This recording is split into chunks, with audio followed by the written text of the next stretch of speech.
Okay, so one thing I want to dive into is finding your own lists. It's not really enough to rely on what I'm giving you. I'm going to be giving you a list of the 20 most powerful websites in terms of the research I've done.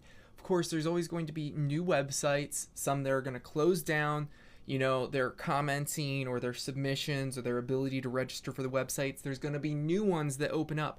That's just kind of the ebb and flow of everything because it depends on what the university wants. Sometimes the university is open to outside, opinions. Other times it's not, and sometimes it's even a seasonal thing. You may be talking about, hey, new spring or summer events, etc. So oftentimes the biggest and easiest really way to get a lot of links is through blog comments. And the blog comments, the best way to search for them is actually to type in right here, site : and you can type in .edu or .gov, whatever you want, and then you want to type in URL : and then you want to type in blog right there, and then you just want to put in quotation marks, post a comment. So what this is doing is it's looking for any website that has inside of the URL a .edu. So that basically narrows it down to only websites that are educational or government approved through the GSA program. Inside the URL, you also want to find something mentioned about a blog. And then in quotes, post comment. So it's looking for that keyword specifically all in throughout that page, and it has to be in order, post a comment, not comment, maybe post, and then a found somewhere else. So post a comment. And when we do that, you're going to see a whirlwind of different results coming up. Is it going to be a lot? No.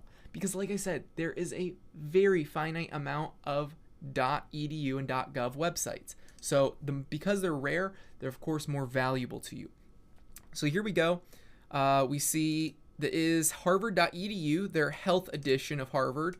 One of the best ones that I have recently been suggesting is the law side. But here's one that's open. Health. A blog post on blog posts, fact, fun, fiction, and friction. And then right there it says post a comment. So if we were to click inside of this, we would actually be able to go down, see that there's other comments probably on this page as well. So here we go. We can post a comment just like that. And as you can see right here, people are able to post in their comments. You can add in your URL. Sometimes you're even able to, depending on the website and the version that they're running for their website, they'll allow you to have your name be backlinkable. So that's kind of a cool thing to do. Other times you'll just add the URL inside of here, just like this. So it says Happy New Year. And again, that's something that they got through. So this is ranking this website, Happy New Year Wishes.co.uk. Website isn't here anymore, but again, when it was here, it was probably ranking fairly well. So that's kind of a unique thing. Again, you'd want to make sure that your sentences or your comments are, your comments are 2 to 3 sentences long. And you want to read a few of the other comments as well. So that way you don't really have to go through a huge, large article and go back and forth and go, does this sound right? Does that sound right? Just comment on what someone else commented sometimes, and that's enough. It's like, hey, what Jalel said was, I think, perfectly summed up. There is a great lack of responsibility inside many health websites and blogs, and they don't need to generalize everything because there is a lot of, issues that come inside that people are just blanketing up as a, one size fits all cover statement.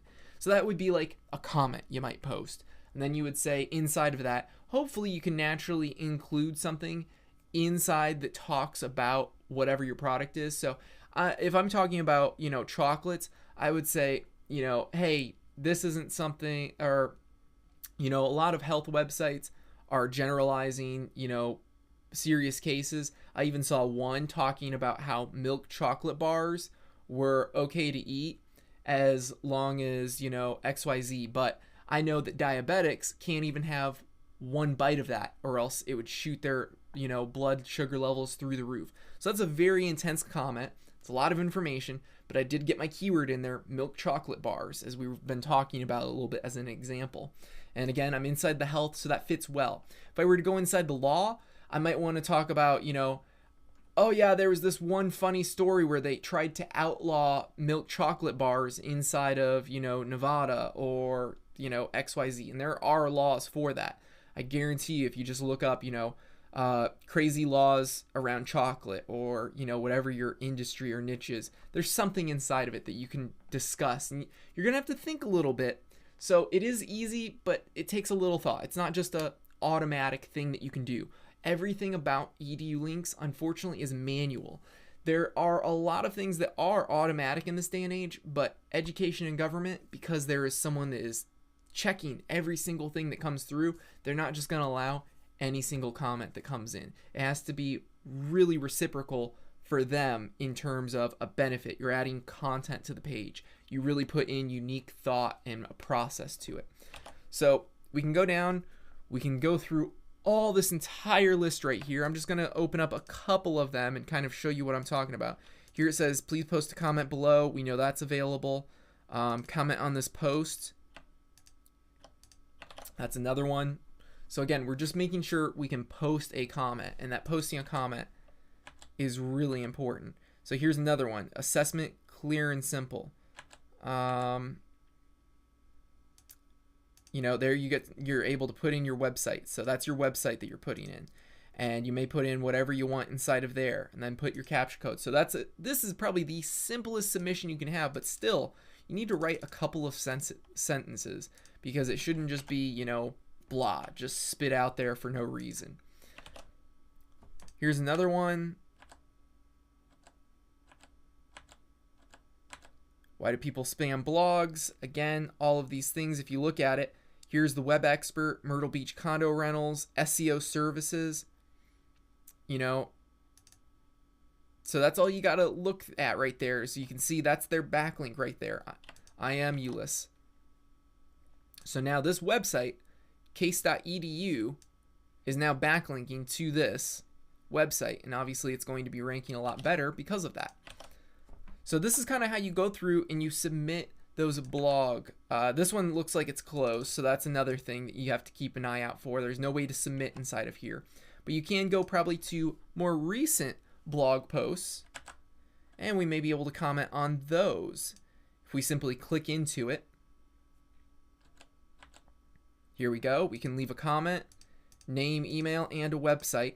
So again, all of those things are going to be beneficial in our gathering blog comments and links where we can post these blog comments to multiple sources, multiple places, and put a little bit of input, make each comment unique because it's going to be so valuable for you. If the content isn't unique, that alone can sometimes trigger their spams and they're not their spam filters. They're not going to approve you. Other times, Google's going to give you a hit on that comment because it sees it in 10 other places. So it's going to give it only, 1/10 of a rating because it sees it 10 times reuse the same exact sentence structure and everything that you've done before. That's why you want to create a couple sentences. So that way it's not just like, cool article, that was awesome, backlink.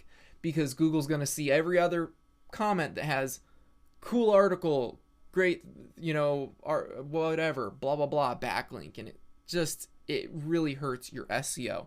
So that's how you're going to go through. One more time, just want to cover this again for you. It's going to be site:/.edu, or you can replace this with .gov.